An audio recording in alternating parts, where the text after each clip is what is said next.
तिवसा येथे ज्येष्ठ नेते स्वर्गीय भैयासाहेब ठाकूर यांच्या जयंतीचे औचित्य साधून 30 जानेवारी 2021 रोजी आदित्य ज्योत फाउंडेशन व स्वर्गीय भैयासाहेब ठाकूर समितीद्वारा नेत्र तपासणी, मोतीबिंदू व मधुमेह तपासणी शिबिराचे आयोजन करण्यात आले।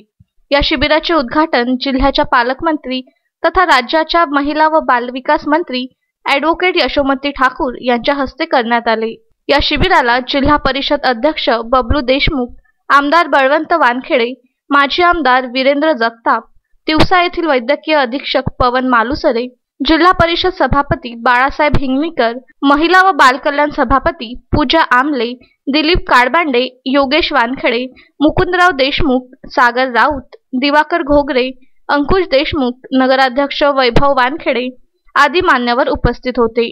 यावेळी तज्ञांनी रुग्णांना नेत्र व आरोग्य राखण्यासंबंधित मार्गदर्शनही केले। या शिबिराचा शेकडो गरजू रुग्णांनी लाभ घेतला असून यावेळी मान्यवरांच्या हस्ते चष्म्याचेही वाटप करण्यात आले। रामचंद्र मुंदाने, विदर्भ न्यूज, तिवसा।